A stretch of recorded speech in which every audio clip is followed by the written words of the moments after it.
हाँ बेटा, तो हम लोग पढ़ रहे हैं, देखिए कस्टम ड्यूटी। और कस्टम ड्यूटी में कल हमने पढ़ा कि भाई कस्टम ड्यूटी का मीनिंग क्या होता है, ठीक है, कस्टम ड्यूटी लगाने का ऑब्जेक्ट क्या होता है, ठीक है। फिर हमने कल बात करी थी कि कस्टम ड्यूटी जिस वैल्यू पे लगाई जाती है उस वैल्यू को कहा जाता है असेसेबल वैल्यू। मेन आपका चैप्टर असेसेबल वैल्यू से स्टार्ट था।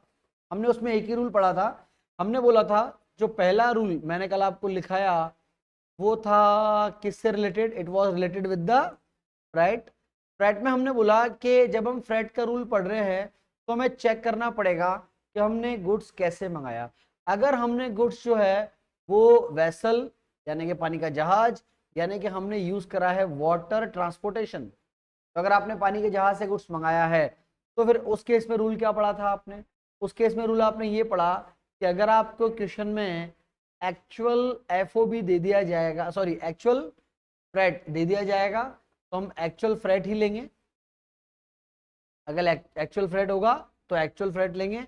अगर एक्चुअल फ्रेट नहीं होगा, ठीक है, तो फिर आप क्या लेंगे, आप लेंगे 20%। किसका? 20% ऑफ, ठीक है। और फिर आप आ जाइए कि अगर आपने जो गुड्स मंगाया है वो किससे मंगाया है, आपने गुड्स मंगाया है बाय एयर, तो यहां रूल क्या था, यहां हमारा रूल था बेटा एक्चुअल फ्रेट और 20% of FOB which ever is lower, यानी कि दोनों में से जो भी कम होगा। इट मे बी एक्चुअल और 20% of FOB which ever is lower, वो वाला फ्रेट हम लोग कंसिडर करेंगे कब, अगर हमने गुड्स कैसे मंगाया है, अगर हमने गुड्स मंगाया है बाय एयर, ठीक है। ये रूल पॉइंट नंबर 1 में कल हम लोगों ने लिखा था। फाइन, चलिए अगला लिखें पॉइंट नंबर 2। लाइनिंग हटा दें ऐसे, ठीक है, हाँ ठीक ठीक है भाई सब, जैसे आप बोलो कोई बात नहीं। तो पहले इसको कॉपी कर लो, है ना, फिर लाइनिंग हटा देंगे। लाइनिंग में इसलिए रखता हूँ, मेरे को लिखने में थोड़ा ठीक लगता है। देखो मेरी क्या राइटिंग खराब है बचपन से, मेरे को वो चीज ध्यान रखनी पड़ती है ना यार, राइटिंग खराब ही है मेरी राइटिंग तो, कोई मत।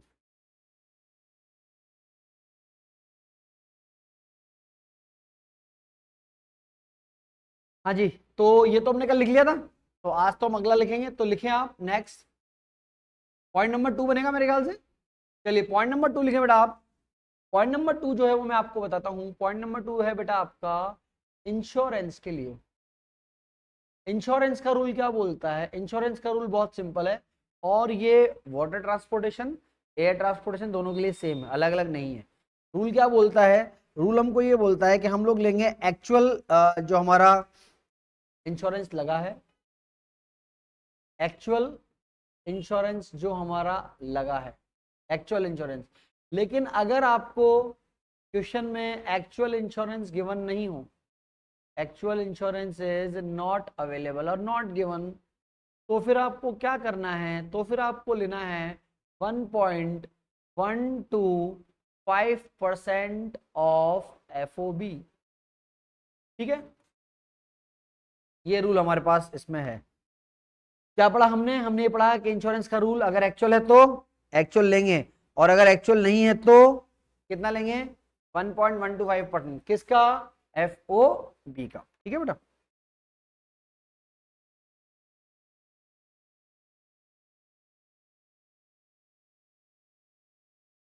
ये मैंने ऐसे ही रफ एंड टफ में लिखा है, आपको लिखा दूं थोड़ा तरीके से, या आप ऐसे ही लिख रहे हो उसको, दिखा दूं यार, एक लाइन में लिखो, मेरे मन को तसल्ली हो जाएगी, मैंने उनसे लिखाया था। लिखो फिर आप चाहो तो इसको भी लिख लेना, कोई दिक्कत नहीं है ना, लिखो आप। तो पॉइंट नंबर 2 इंश्योरेंस का रूल लिखे बेटा। We will consider, we will consider actual insurance, we will consider actual insurance,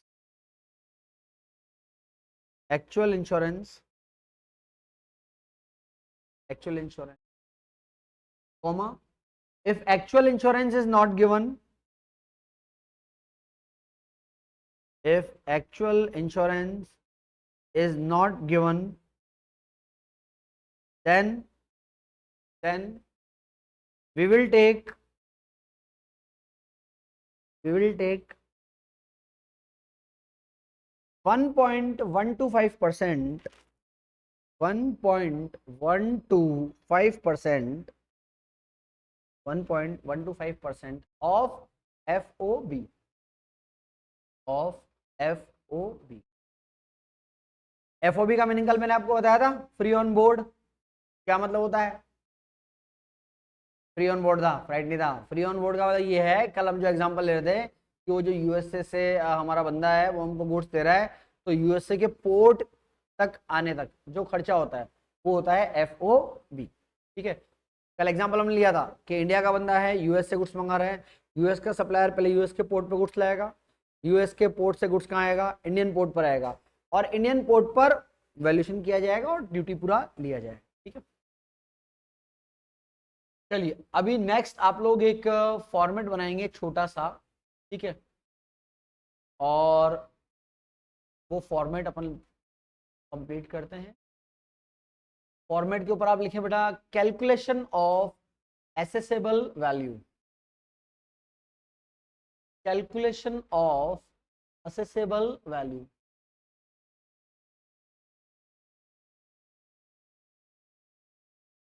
of accessible value, जिसको अपन एबी भी बोल सकते हैं, असेसेबल। ठीक है, देखिए क्या होता है, बात को समझना। आप जब क्वेश्चन सॉल्व करेंगे तो कई बार तो है ना वो आपको क्वेश्चन में सीधा FOB प्राइस देगा, कई बार तो देगा। लेकिन अगर FOB प्राइस नहीं दिए कोई दिक्कत नहीं बेटा, अगर FOB प्राइस नहीं दिए है तो फिर वो आपको क्या देगा? वो आपको देगा इनवॉइस प्राइस, यानी कि जहां से आपने गुड्स मंगाया उसने आपको बिल कितने का दिया। ठीक है, तो फॉर्मेट को आप चाहो साथ साथ लिख लो। सबसे ऊपर लिखो आप पहले इनवॉइस प्राइस, फिर इसमें हम लोग ऐड करेंगे, ऐड पैकिंग चार्जेस,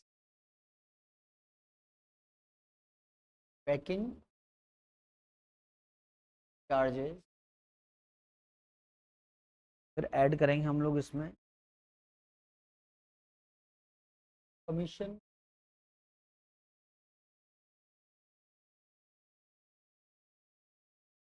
और ब्रोकरेज, और ब्रोकरेज,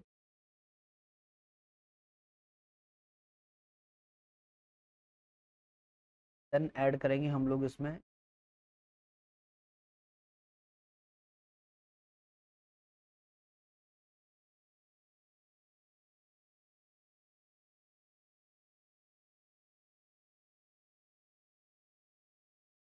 डिजाइन सर्विसेज,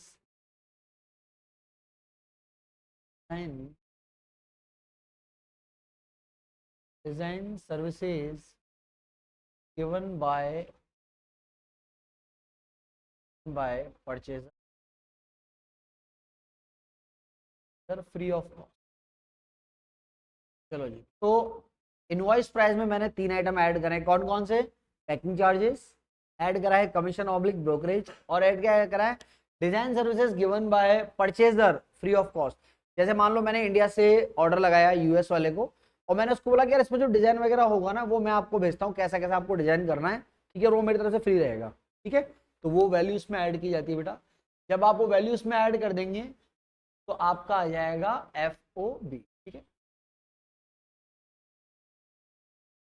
बिल्कुल। देखो मैं आपको बताऊं ना क्या होता है, ऐड करने का रीजन है, अगर आपने ऐड नहीं कराया तो फिर पता है क्या होगा, यहाँ से ज्यादातर ताम झाम जो है वो बायर भेजता रहेगा, है ना, और वहां अच्छे से सारा कंप्लीट करा असेंबल करा के ले आएगा।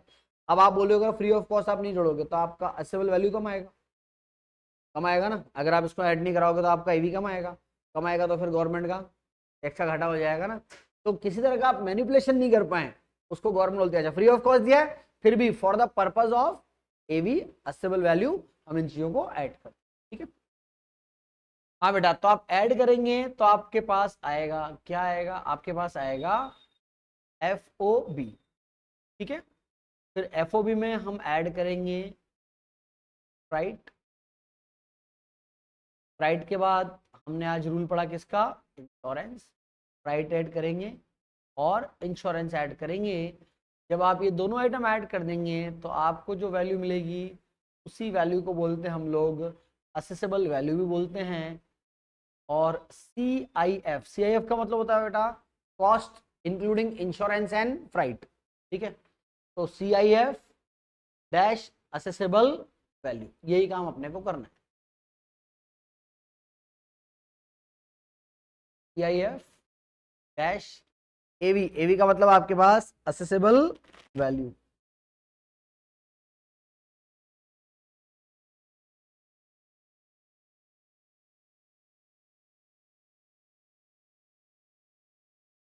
चलिए मैं दोबारा से बताता हूँ क्या किया आपने क्वेश्चन में। सबसे पहले आपका इनवॉइस प्राइस, इनवॉइस प्राइस में क्या ऐड करना है बेटा अपने को, पैकिंग चार्जेस, देन कमीशन और ब्रोकरेज, फिर ऐड करेंगे design services given by purchaser free of cost. इनको ऐड करेंगे तो क्या आ जाएगा, FOB आएगा। FOB में ऐड करेंगे फ्राइट, फ्राइट का रूल क्या है, ओ भैया फ्राइट का रूल क्या है, फ्राइट का रूल क्या है, याद है क्या, पढ़ा है क्या अपने, फ्राइट का रूल क्या पढ़ा था हमने, कल भी पढ़ा आज भी पढ़ा, दो दो बार पढ़ा है अभी तो यार। हाँ बाय वाटर है तो क्या रूल है, बाय वाटर है तो एक्चुअल है तो एक्चुअल लेते हैं, एक्चुअल नहीं है तो 20% ऑफ FOB लेते हैं, और बाय एयर है तो एक्चुअल और FOB का 20% विच एवर इज। अच्छा इस वाले केस में अगर एक्चुअल फ्राइट आपका 0 हो, मतलब अगर आप नहीं दे रखा, ले ले राजा बाबू आजा, मार्कर भी चाहिए क्या, ठीक है। हाँ जी, तो बाय एयर में एक्चुअल फ्राइट और 20% of FOB which ever is lower, ठीक है। और एक्चुअल फ्राइट का अमाउंट नहीं दिया हो तो 20% ऑफ FOB लेंगे, एक्चुअल 0 नहीं मानना है, ठीक है। चलिए और फिर अपन ने बस दोनों को ऐड किया तो क्या आ गया हमारे पास, CIF का मतलब cost including freight and insurance, ठीक है। वैसे पता है पहले किसी जमाने में पता है क्या होता था, ये वैल्यू ना सिर्फ CIF होती थी, इसमें हम लोग ऐड करते थे 1%, हमेशा फिक्स होता था वो 1% लैंडिंग चार्जेस, पर अभी वो रूल बंद हो गया है, काफी साल हो गए, मैं उसकी बात नहीं करूंगा। इसलिए आज की तारीख में आपका CIF और AV दोनों क्या है, ठीक है। डॉक्यूमेंट आप दोगे ना उसको। चलो जी, तो अभी हम काम करते हैं, हम चल रहे हैं पहले क्वेश्चन नंबर 1 पे, और क्वेश्चन नंबर 1, ठीक है, ये तुम्हारे ससुराल का क्वेश्चन है, क्वेश्चन नंबर 1 आ रहा है क्या नजर, ये तुम्हारा ससुराल का क्वेश्चन है ये। तो इसमें हमारे पास है ascertain the accessible value for custom purpose of a consignment Manchester imported from Manchester if FOB price of the goods is 40,000। ये 40,000 के आगे क्या है भैया, पाउंड, बेटा यूरो के आगे यूरो ऐसे लिखते हैं, ऐसे होता है यूरो, ठीक है, वो पाउंड है आपका।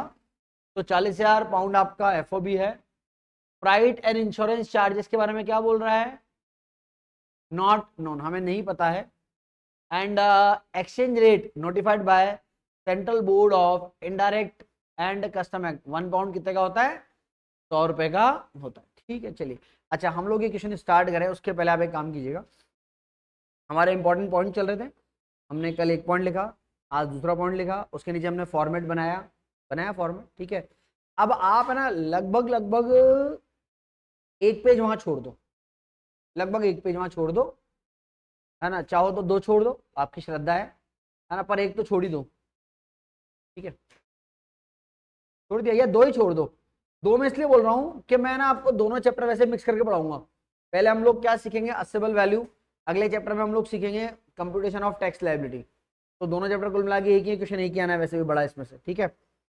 तो 2 पेज आप छोड़ेंगे, उसके बाद से हम क्वेश्चन स्टार्ट करेंगे। 2 पेज हमने क्यों छोड़े, क्योंकि हम लिखते जाएंगे पूरे चैप्टर की समरी, जो जो इंपॉर्टेंट पॉइंट है, उसी में अगला एक पॉइंट वहां पर ऐड करो आप चल के, यहाँ आपने फॉर्मेट बनाया ना, वहां पर एक पॉइंट ऐड करो, लिखो, लिखो भैया लिखो, we will use the exchange rate, we will use, point number जो भी आपका बन रहा है, तीसरा चौथा जो भी आप मानना चाहें इसको, है ना, उसमें आप लिखें बेटा we will use the exchange rate of, exchange rate of, exchange rate of central board of indirect tax and custom, exchange rate of central board of indirect tax and custom.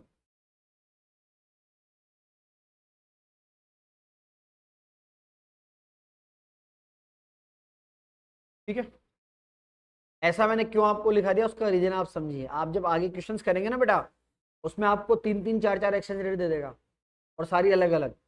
एक देगा इस बोर्ड की, है ना। अच्छा, अगर question में ऐसा लिखा रहा है कि भाई बोर्ड का रेट ये है, तो बोर्ड का मतलब यही वाला बोर्ड है, सेंट्रल बोर्ड है जिसका रेट हमको यूज करना है।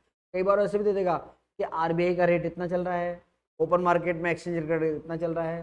तो ध्यान रखें, वो कितने भी एक्सचेंज रेट दे दे, हमें हमेशा कौन सा रेट काम में लेना है बेटा, हमें central board of indirect tax का रेट काम में लेना है।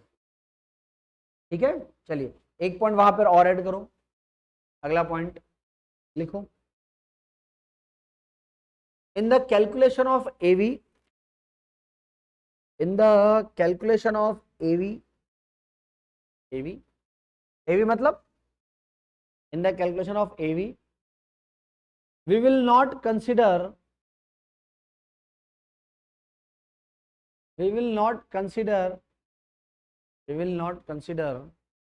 purchase commission. We will not consider purchase commission, not consider purchase। ठीक है, चलिए अब वो 2 पेज हमारे छोड़ दें और आप आ जाए क्वेश्चन नंबर 1 पे। देखो बेटा क्वेश्चन नंबर 1, तो भैया मेरे को क्या निकालना है बेटा, मुझे इसमें निकालना है एसेसेबल वैल्यू। क्या दिया हुआ है मुझे क्वेश्चन में, एफओबी दिया हुआ है, 40,000 पाउंड दिया हुआ है बेटा, इसके अलावा इन्होंने मुझे कुछ नहीं दिया है। तो 40,000 पाउंड और सीधा एफओबी दिया हुआ है, तो टेंशन का काम ही नहीं है। या आपका एफओबी तो कितना हो गया, 40,000 पाउंड है ना, ऊपर अमाउंट की जगह अपन लोग लिख लेंगे यहाँ पे पाउंड। भैया फ्राइट क्या बोलता है, फ्राइट का रूल, क्योंकि आपको इसके अलावा और कोई न्यूमेरिक नंबर है ही नहीं क्वेश्चन में, अगर आप पढ़ना चाहें तो पढ़ लें। फिर वो एक्सचेंज रेट दिया हुआ है, बाकी वो बोल रहा है कि फ्राइट और इंश्योरेंस को लेके हमारे को कोई जानकारी नहीं है। तो फ्राइट का रूल क्या बोलता है, simply it is 20% of FOB. तो बेटा 40,000 का 20% 20% निकालेंगे कितना आ जाएगा, 8,000। और इंश्योरेंस का क्या रूल पढ़ा आपने, कैलकुलेटर चलाओ, 1.125%। तो 40,000 का निकाले बेटा, बताएं कितना आ रहा है, 40,000 का 1.125 कितना, 450। चलिए जी इंश्योरेंस आ गया 450, ऐड करेंगे तो कितना आएगा, 48450। लेकिन ये 48450 तो क्या है, ये तो पाउंड है, मुझे तो रुपीस में चाहिए होता है। तो रुपीस को लेके बात करें तो कितने का है, 100 रुपीज का है बेटा।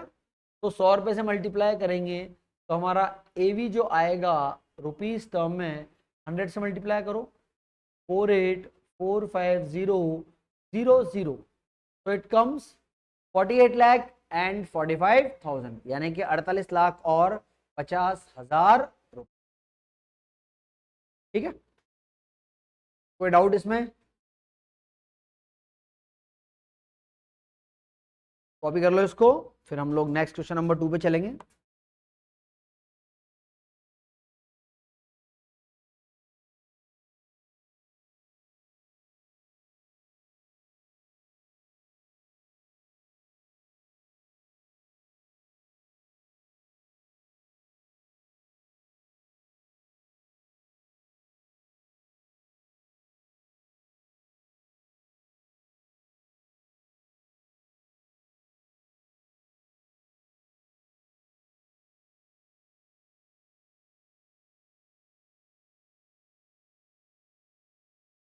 ऊपर का तो लेना ही नहीं अपने को, क्योंकि अपने को सीधा एफओ भी दिया हुआ है। तो आप जैसे क्वेश्चन का आंसर लिखना ना बेटा, तो सबसे ऊपर लिख लो भाई कैलकुलेशन ऑफ एवी, है ना।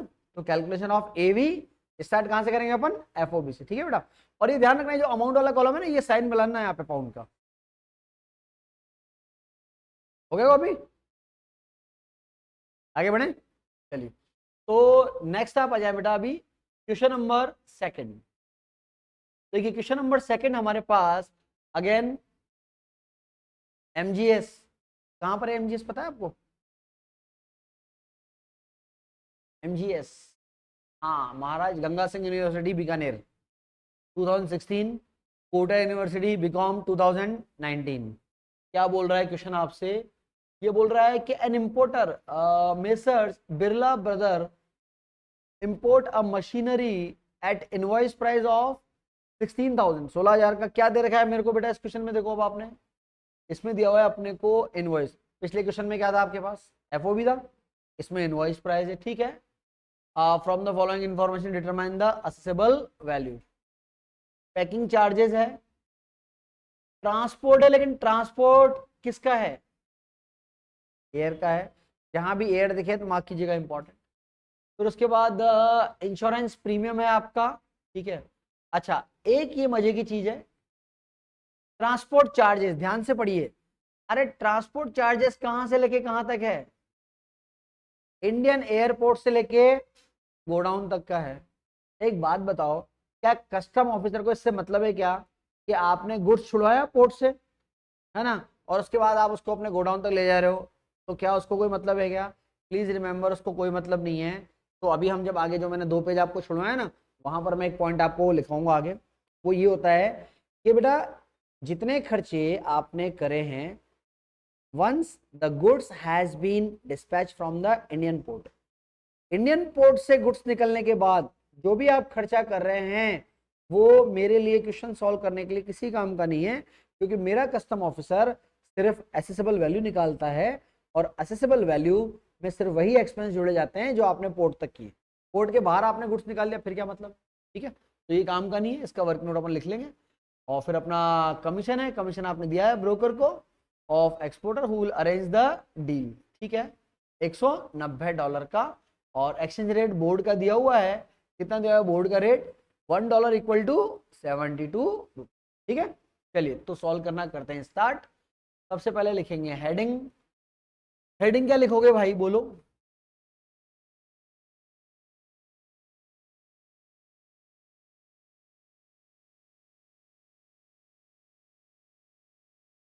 तो हम लिखेंगे calculation of assessable value.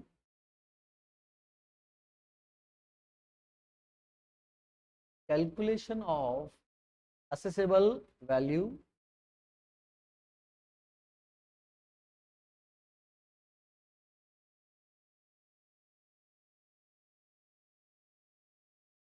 Calculation of accessible value.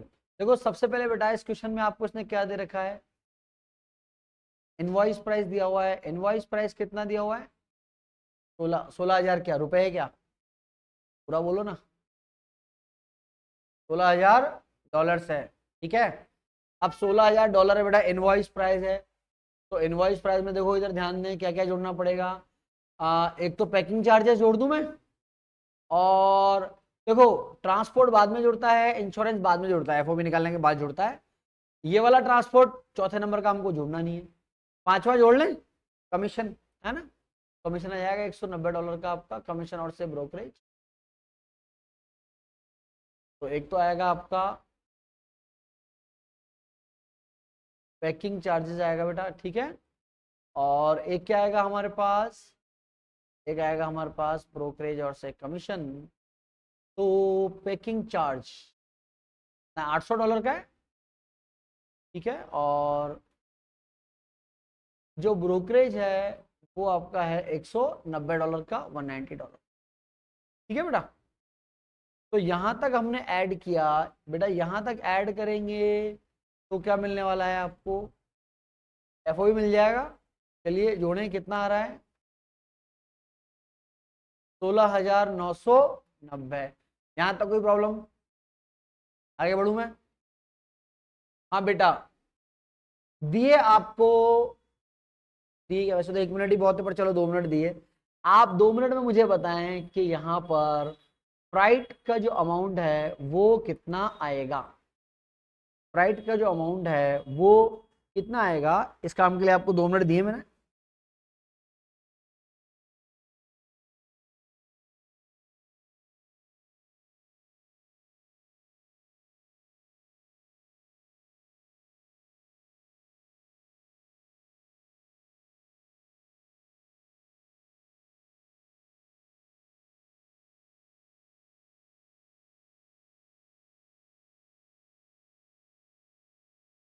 कितना आ रहा है भैया? ठीक है, बाकियों को कर लेना, देखते हैं फिर चेक करते हैं तुम्हारा कितना आ रहा है। ये आ रहा है। तो एक्चुअल फ्लाइट क्या घूमने गई क्या क्वेश्चन में? देखो बेटा, हाँ देखते हैं। आप देखो इसमें जो ट्रांसपोर्टेशन है वो कितने का है? $48 का है। लेकिन क्योंकि आपने बाय एयर मंगाया है, बाय एयर का रूल क्या बोलता है? बाय एयर का रूल बोलता है 20% ऑफ एफओबी। तो बेटा एफओबी का 20% निकाल के बताएं कितना है? कितना आ रहा था बोलो? 3398। और एक्चुअल एक्चुअल कितना है? एक्चुअल कितना था?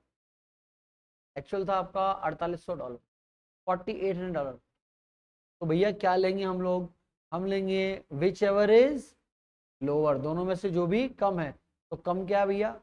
कम है हमारे पास 339। ठीक है। हाँ जी, फ्लाइट का हो गया। इंश्योरेंस को लेके आपका क्या ख्याल है? देखो इंश्योरेंस अगर दिया हुआ है तो बेटा दिया हुआ ही लेंगे। अच्छा, इंश्योरेंस में ध्यान रखिएगा, मोड ऑफ ट्रांसपोर्टेशन क्या है ये हमारे काम का नहीं।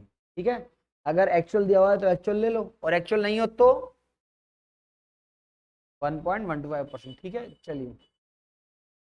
तो इंश्योरेंस है 1050 दिया हुआ है तो एक्चुअल में, तो दिया हुआ है तो वही ले लें 1050। चलिए जी, वही ले लिया। तो ऐड करें इसको, कितना आ रहा है बेटा आपके पास?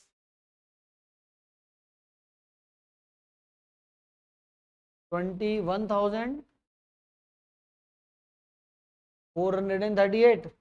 तो 21,438 का है हमारा एसेसेबल वैल्यू। लेकिन ये तो किसमें बेटा?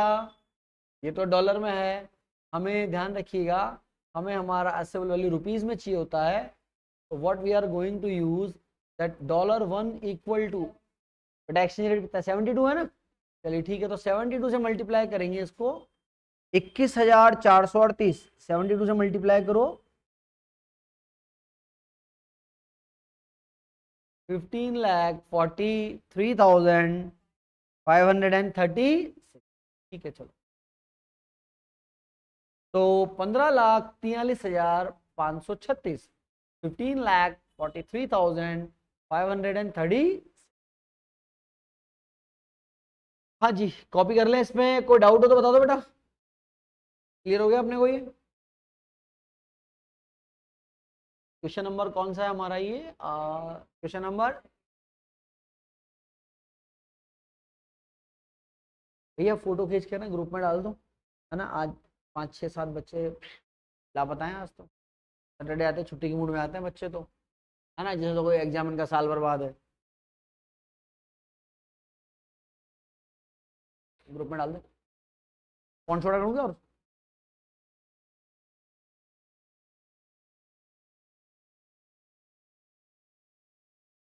ये भी है। मैं इसलिए सोच रहा था कि अगर फॉन्ट छोटा कर दूंगा तो पूरा क्वेश्चन एक साथ हो जाए।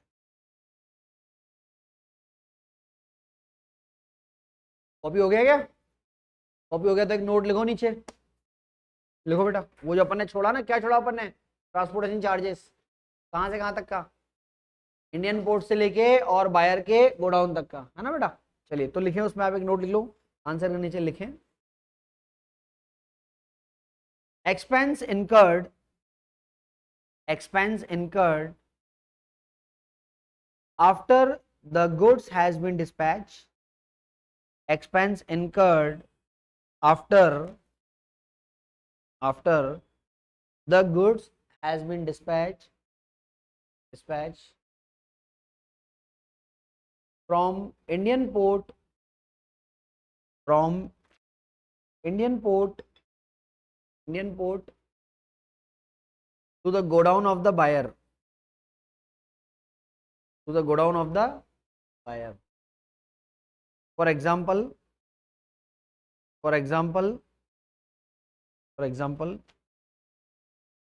transportation charges, transportation charges, transportation charges from port, from Indian port लिखना बेटा ना, from Indian port, Indian port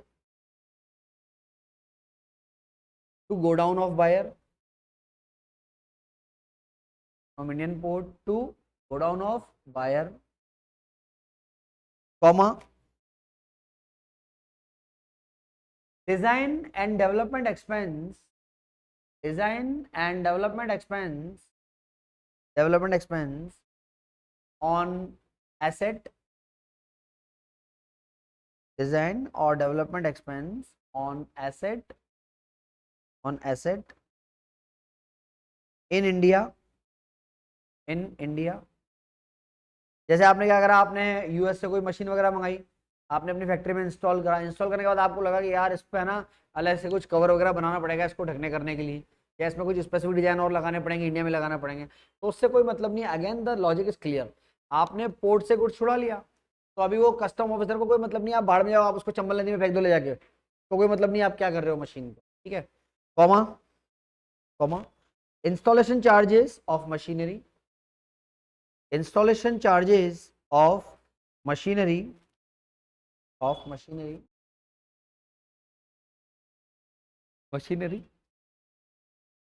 etc. मेरे को पूरा सेंटेंस पढ़ के पता कहाँ से स्टार्ट किया, ये वाला सेंटेंस, अरे सेंटेंस मैंने कॉपी में लिखा, चेहरे हाँ, ये जो नोट मैंने अभी लिखाया,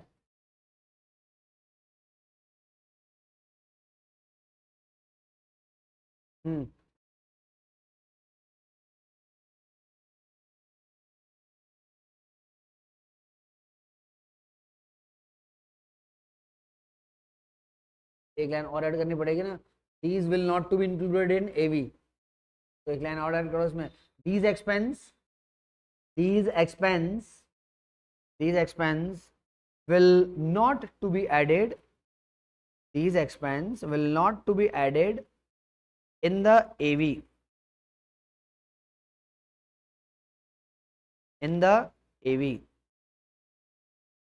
not to be added in the AV.